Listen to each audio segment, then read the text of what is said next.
নমস্কার, কেমন আছেন সবাই? আশা করি সবাই খুব ভালো আছেন আর আমিও খুব ভালো আছি। চলে এসেছি একটা নতুন ব্লগের সাথে। আশা করি আপনাদের ভিডিওটা আজকের খুব ভালো লাগবে। দেখতেই পাচ্ছেন সকালবেলা ঘুম থেকে উঠে পড়েছি আর উঠেই হাই তুলছি। অবশ্য উঠেছি কিন্তু বেলা ৯টায়। আর তাও আবার দিদির বাড়িতে, কোনো কথাই হবে না, আবার ঠান্ডার সময়। তো সকাল সকাল ওঠা হয়নি, বেলা করেই উঠেছি। দিদিও ডাকেনি, আমিও উঠিনি। তো দেখতেই পাচ্ছেন যে পুরো ঘরটাই অগোছালো হয়ে আছে। ছোট ছোট বাচ্চারা থাকলে যা হয়ে থাকে। তো আমি একটু দিদিকে বললাম, ঠিক আছে আমি তোর বিছানাটা একটু সুন্দর করে গুছিয়ে দিচ্ছি। বলে দিদির বিছানাটা একটু সুন্দর করে গুছিয়ে দিলাম। আদার্স তো কোনো কাজই করছি না, শুধু ফাঁকি মারছি। আমার ছোট্ট ছেলে, তার পিছনেই 24 ঘন্টা একটা লোকের দরকার। কেন সে এই পড়ে যাচ্ছে, এই লেগে যাচ্ছে। তো তার পেছনে তো আমাকে সময় দিতেই হবে। তার ফাঁকে ফাঁকে দিদিকে একটু সাহায্য করছি। আর এই ঠান্ডার সময় ঘুম থেকে উঠে গরম গরম যদি একটু চা না হয়, তো শরীরে এনার্জিটা যেন পাওয়া যায় না। তো সকালবেলা ঘুম থেকে উঠেই দিদি একটু চা করে দিল আর খেয়ে নিলাম। তাও আবার দুধ চা যদি হয়, আমি তো দুধ চা খেতে খুবই ভালোবাসি। লিকার চা চলে মাঝে মধ্যে, কিন্তু দুধ চাটা একটু বেশিই ভালোবাসি। আর আমার ছেলে তো সকালবেলা উঠেই ব্যাট বল নিয়ে খেলতে শুরু করে দিয়েছে। ও ভালোই আনন্দে আছে, মা ছেলে দুজনেই। তো দেখতেই পাচ্ছেন এখানে ভাত হচ্ছে। তো দিদি একটু অন্য কাজ করছে, আমাকে দায়িত্ব দিয়েছে ভাতটা তুই দেখ। তো দেখলাম ভাতটা বেশ হয়েই এসছে। আর দিদির হাতেই টুকিটাকি কাজ না করলেই নয়।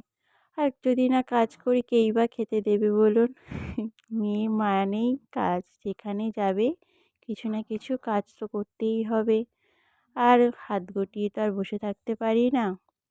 একমাত্র বাপের বাড়ি বলতে পারো, মা বলে ঠিক আছে তোকে কোনো কাজ করতে হবে না, আমিই সব করছি, তুই চুপচাপ শুধু বসে থাক, খাওয়া দাওয়া আর ঘুমা। মা ছাড়া এই কথাটা কিন্তু কেউ বলবে না।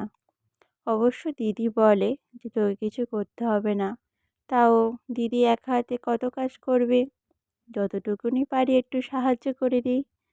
তো দেখতেই পাচ্ছেন এখানে কড়াতে তেল দিয়ে দিলাম, তেলটা গরমও হয়ে গেছে। এবার একটু মাছ ভেজে নেব। হ্যাঁ, আমি বললাম দিদি আমি একটু মাছটা ভেজে দিই, তুই আদার্স কাজটা সেরে নে।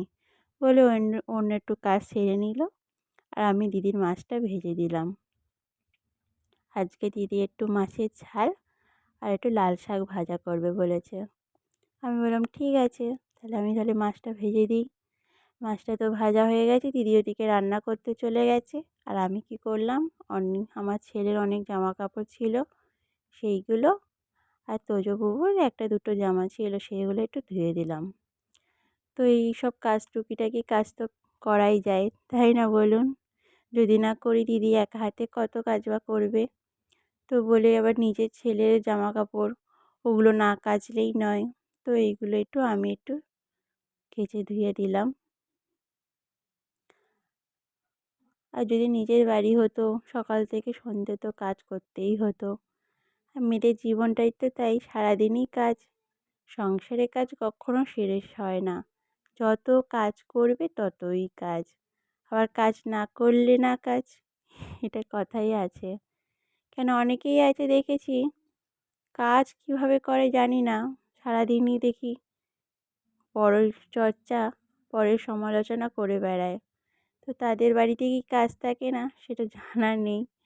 আমার তো কাজ শেষই হয় না। আর সংসারের কাজ মানেই যেদিকে তাকাবে সেদিকেই মনে হবে কাজ, এটা বাকি আছে ওটা বাকি আছে, সারাদিন কাজ করলেও কাজ ফুরায় না। তো সব জামা কাপড় কেচে ধুয়ে মেলে দেওয়া হয়ে গেছে। এবার ছেলেকে ভালো করে তেল মাখিয়ে স্নান করিয়ে দিলাম। ওদিকে তোজো বুবুকেও আমিই স্নান করেছি, ওই ভিডিওটা আর করা হয়নি। আর এইদিকে সারাদিন কেটে গেছে, দুপুরে খাওয়া দাওয়া সবই হয়ে গেছে, আপনাদের সাথে আর শেয়ার করা হয়নি। সন্ধেবেলা দেখতেই পাচ্ছেন আমার ছেলে কতটা দুষ্টু দেখুন। ওর দাদাকে শুধু বলছে ঢিচকাও, আর ওর দাদা বুবু কী করছে, মেঝেতে শুয়ে পড়ছে। ভাই যতবার বলছে ঢিচকাও, ততবার ও মেঝেতে শুয়ে পড়ছে। এই রকম করে সব মজা করছে। আর আমার দিদি সমস্ত জামা কাপড় তুলে নিয়ে এসছে। আমি তো কেচে ধুয়ে মেলে দিয়েছিলাম, কিন্তু তোলার দায়িত্ব ওরই। আমি আর জামা কাপড়গুলো আর তুলিনি। আর এইদিকে আমার ছেলের পাকামো দেখুন, ও একা একা প্যান্ট পরতে শিখে গেছে। একা একা একটা পায়ে দুটো পা গুলিয়ে বসে রয়েছে, প্যান্ট পরা শিখে গেছে। বুঝতে পারছেন কত বড় হয়ে গেছে, শুধু পাকামো। ওর পাকামোর কোনো শেষ নেই, পাকা বুড়ো এখন রাত 12টা বেজে গেছে, আর আমি এই ভিডিওটা এডিট করছি, মানে ভয়েসটা দিচ্ছি। সবাই ঘুমিয়ে পড়েছে তারপর, আর দিদির বাড়িতে আছি জানেন তো। আর দিদির একটা প্রবলেম দেখা দিয়েছে, আগে অবশ্য ছিল না। একটু শুনলে হাস্যকরই মনে হবে, ওর একটু নাক ডাকার প্রবলেম আছে। তো যদি কোনো অসুবিধা হয়ে থাকে একটু মানিয়ে নেবেন প্লিজ, কিছু মনে করবেন না।